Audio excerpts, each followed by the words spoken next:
Alright, so what we're going to be doing today is potatoes. So you can see I'm already starting them here. So these are the eyes, and these are some red potatoes.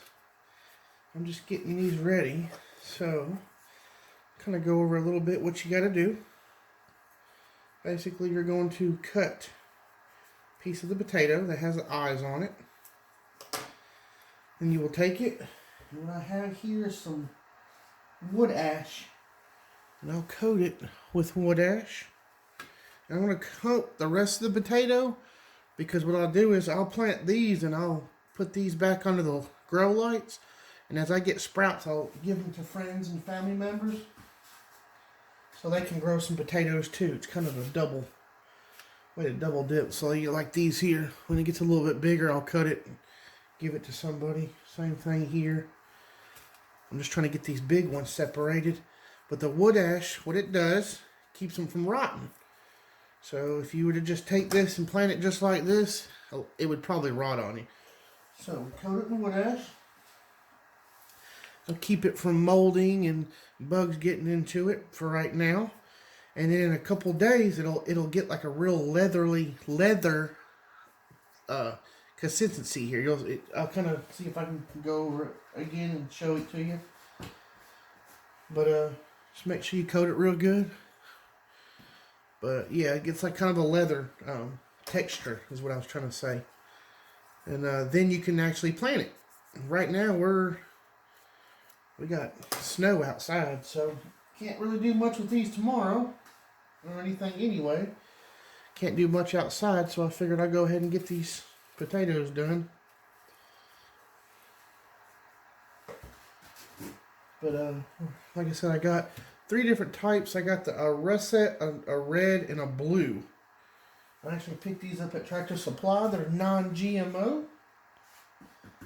Potatoes are fairly easy to grow. You can grow them in buckets. That's what I grew them in last year. My only thing was I got my, I did get my soil not draining properly. And I actually had some big potatoes, pretty much about that size, that ended up rotting because I drilled a hole about 1 inch from the bottom when it leaves kind of a reservoir. Well, potatoes don't need that, so I'm going to fill that full of gravel, still have the reservoir, so it can, wick some of the water out if it needs to, but I'm going to fill it full of that gravel. That way the potatoes won't go into it, because that's what it was. They grew into it. We had a good rain, and it rotted the potato out. So, we're going to try that. I'm also probably going to be doing sweet potatoes. I actually did fairly well. I think I had 3 sweet potatoes. And I ended up growing quite a few inside the bucket. Same thing, they didn't grow down deep. And I planted them kind of late, so that could be part of it. And I think, again, too much moisture. But it was crazy. I actually did pretty good inside that. Had about 5 or 6... sweet potato, what do they call them? I'll come back to that in a second once I remember. Slips, sweet potato slips. And I'll show you how to do those. It's not time for those yet, so I'm going to wait. But yeah, just these big eyes. I'm cutting all these big eyes. And like I said, these are the reds. The russets and the blues are not quite ready. They're just now starting to really sprout. But I wanted to go ahead, get these ready. I may just plant these, and I'm thinking about doing some inside in a 5-gallon bucket also. But yeah, like I said, I'll put these back under the light, and these little eyes right here, let them get a little bigger. I mean, these came out fairly nice. Some good size eyes on them.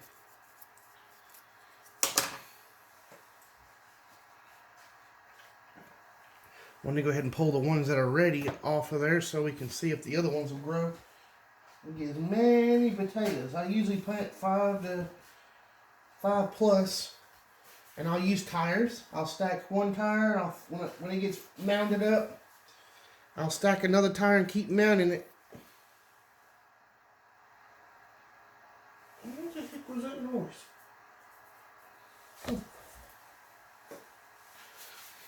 Anyway. Alright. We'll get it all. And then I'll usually stack up to 2 tires. And then after that, I'll let it grow until the potato plant dies. And then you dig up your taters.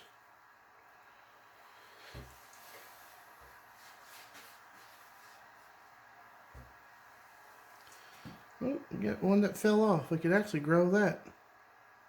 Looks like it's got some roots on it. Huh. I'll show you that. Let's see. Get some water in here. Let's see if we can sprout that. Might be cool.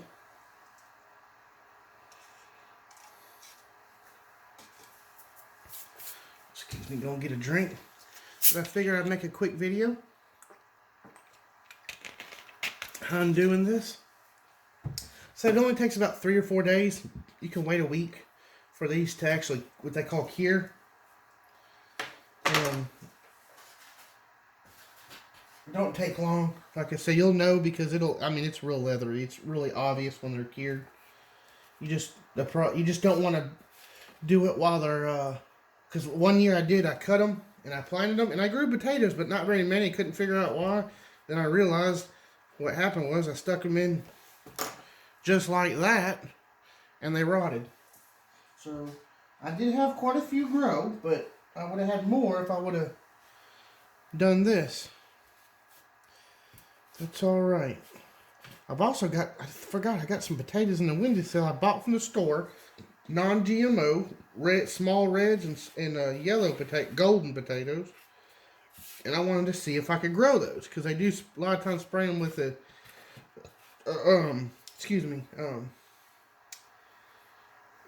what is it?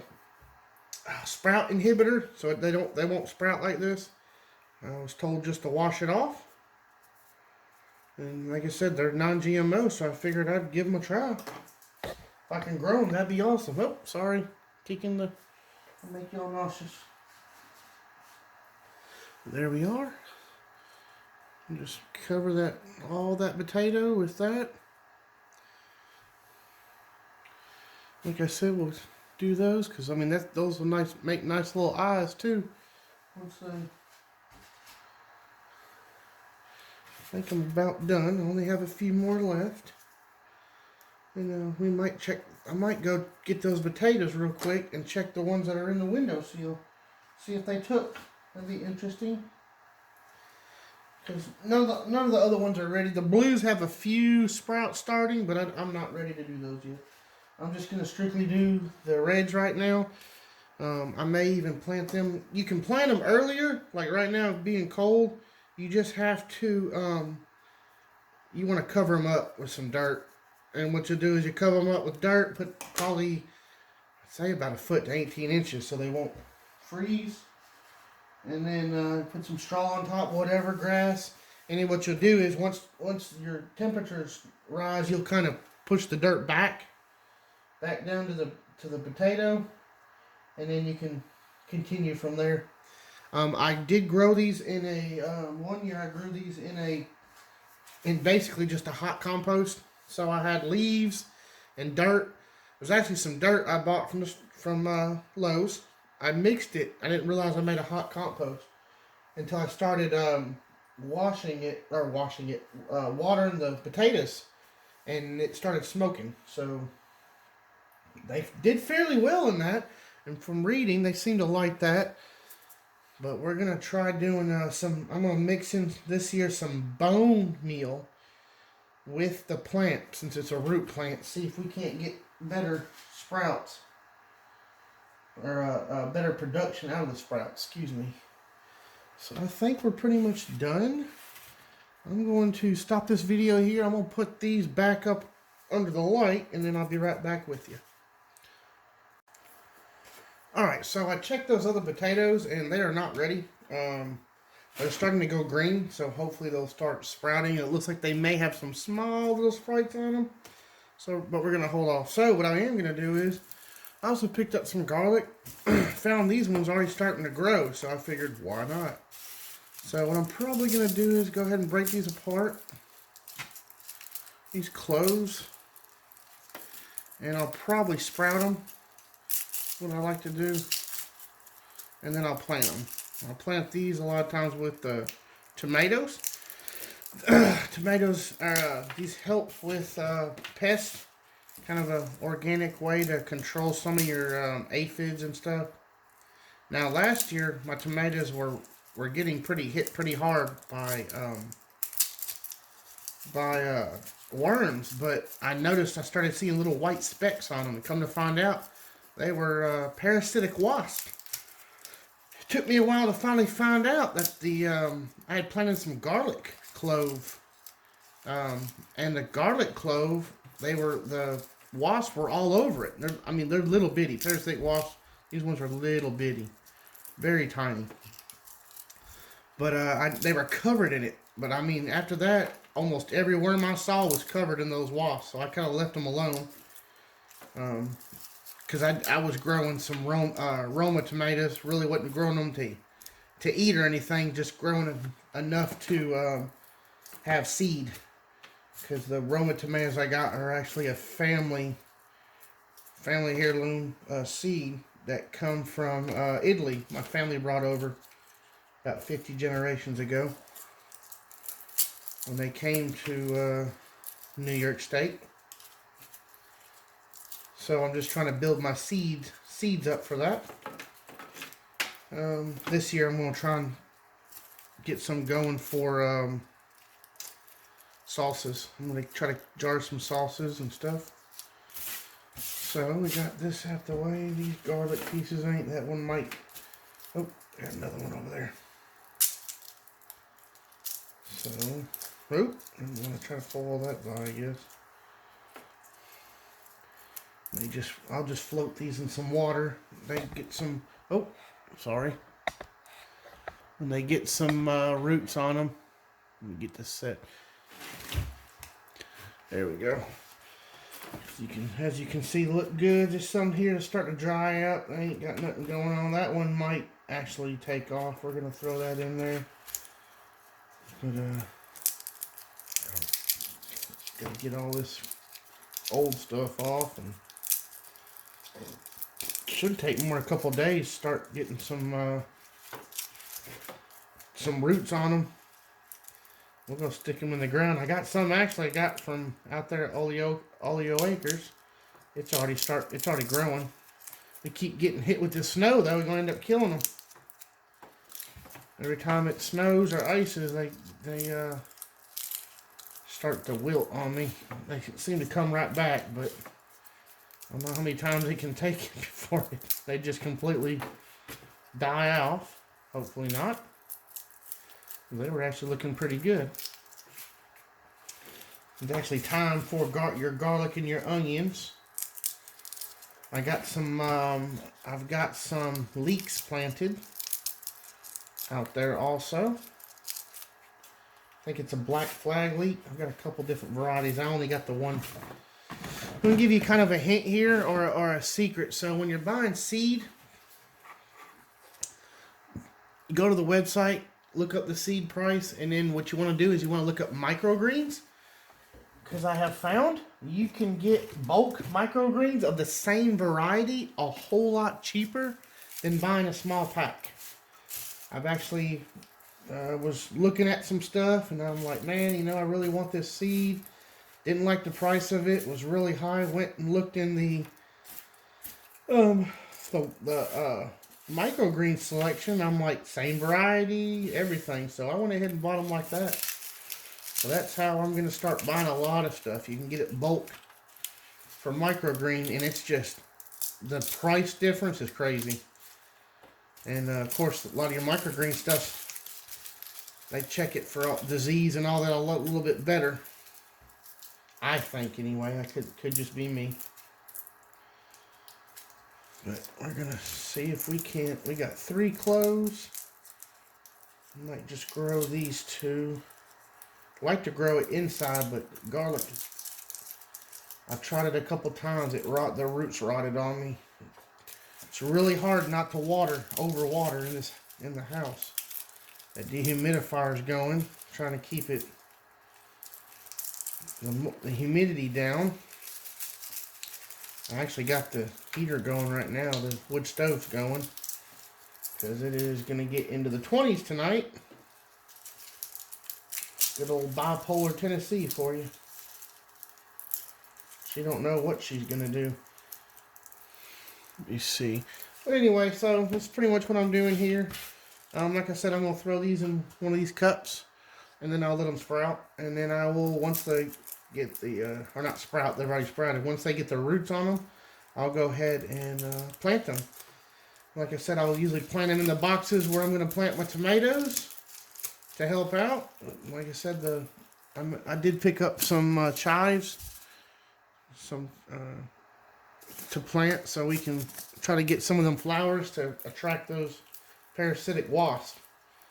If you do notice, like I said, you'll notice it because it is a very distinctive white, looks like it's a cocoon. So don't touch it, leave it alone because they fall off very easily. Leave that worm alone. That worm is good as dead. You might lose a tomato or two before they take over, but they're going to kill that worm. They're going to basically eat it. So once that happens, you'll notice the worm will start to just go flabby and slowly die.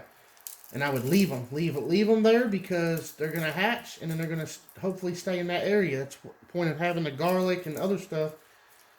Garlic chives, stuff like that, gives them something to eat so they'll stay. But I mean, they were all over that garlic chive I have. So we're going to try it again this year, actually trying to keep them with the tomatoes. And the garlic chives weren't actually with the tomatoes. They were a good, I'm going to say, 25, 30 yards away. And it's actually planted, we actually planted that years ago. It just comes back every year. That in our sage. So we just kind of let it be. But it's very interesting to see that. I mean, there's probably thousands of them parasitic wasps all over that garlic chive. So we're gonna see if we can't attract them this year. Hopefully, keep our tomatoes clean without using pesticides. That's the ultimate gold. But anyway, so I'm gonna get this in the water, get it sprouted, and then I'll probably come back in a couple of days and kind of show you what I'm going to be doing from there. And we'll be right back with you. Alright, so I was going to start this video back again tomorrow, in a couple of days, like I was saying, to take a look at all the potatoes and the garlic. But what I decided to do is, I'm going to do a separate video for that. I'm going to go ahead and I'm going to show you how to do some sweet potato slips. So these are some sweet potatoes that I grew. These are some small ones. And I know what I did last year was I actually took the skewers, put them in there, and then you do the old set it on a cup. So we'll stick 3 of these around there. It'll sit like that, and the slips grow off of it. But so I was watching some other videos, and it seems like actually planting it in a little bit of dirt actually is quicker as far as them producing. Ooh, excuse me. So I'm going to try that. I'm going to try the test and see which one's better. I'm going to try this one first.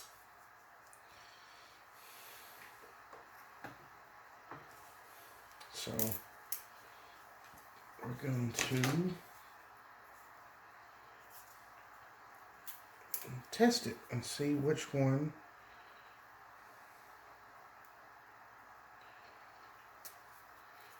is better. Alright, let's see. Need something to plant. I guess I could plant that in dirt in the cup, couldn't I? Sure could. So we're going to do that one like that. You got to find your root. It's your top of your... Find your root. I believe that's right. We'll find out, won't we? So let's go ahead and fill this up. And I'll just set that just like that. And I guess we can take... Actually, I got a pot, so we'll do a pot. Let's put that potato in there.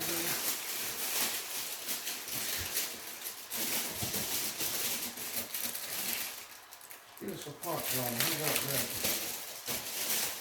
I want to know which one works better. So we'll get some dirt put in here.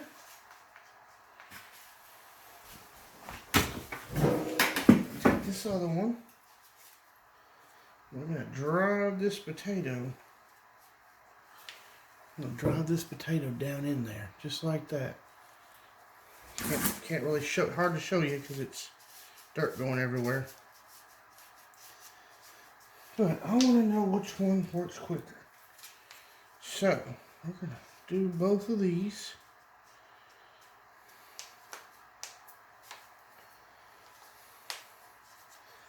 And then I'll do a second video on all this. See how, kind of go through and see everything, what's going on.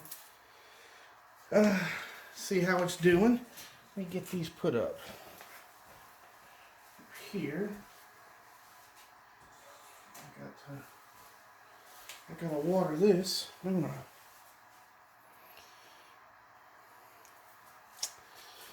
But so I'm trying to do videos on everything that I'm doing, everything I'm doing this year. And we'll see how that goes.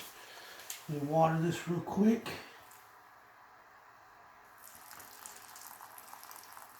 If you go in there, well, go down there in that water. All right.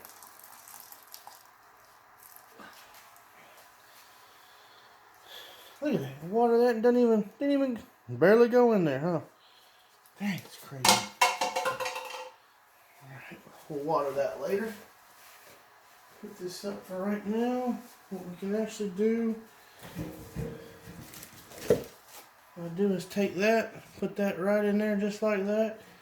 Since I'm inside, and we'll let that kind of, that way when I water it, I can actually, water will go through and it won't evaporate. It helps me save a little bit of water for inside.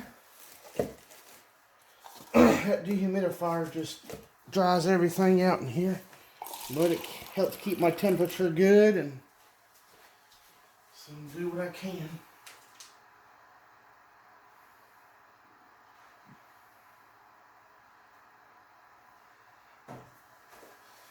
Alright, so we're done with that.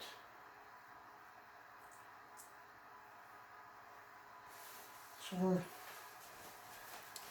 alright, so but anyway, so we got that going. Oh, like I said, I want to see which one does better. The video I saw, the one in the dirt, did better. They simply did kind of similar to that. They stuck dirt in the in like a little Tucker Totes tub, whatever you want to call it, something like this. It wasn't very big, and they grew it. Now let's kind of go over everything. Let me kind of see what we got. So as you see, our seedlings are coming up. We got all of our zucchinis and squash, yellow crooked neck squash. We got one little lonely eggplant, tomatoes. What else we got? That's cabbage, all different types of cabbage. And we got, look at these, look at that squash, look at that, absolutely beautiful. We got the hibiscus, we had a couple more come in. Crap ton of tomatoes, and then our okra. So all that's looking good. Then I got the cabbage I'm growing inside, looking pretty decent. Had a little bit of yellowing. Maybe I'll have to check that water. I might be watering too much. It's very easy to water too much. What do we got there? I believe those are, what are those, peppers? What is that? Yep, those are peppers. Now these are some strawberries. I cut some cuttings I did. I stuck them in water, let them root, and then stuck them in dirt. Kind of went and shot. This one may make it. This leaf's actually still pretty looking good. That one's dead. So two of the three actually still have a live plant on it. So I think we're good. As long as the root survives, that one might might work too. And these are the other potatoes. This is a russet, and then the blue variety. As you can tell, these have some small sprouts. That one's pretty decent right there. But we're gonna hold off and wait on those. Those kind of got some small potatoes. Everything's looking pretty good though for right now.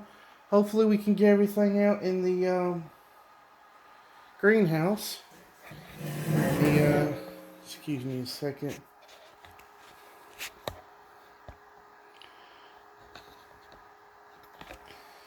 Alright, so let me get this set up there.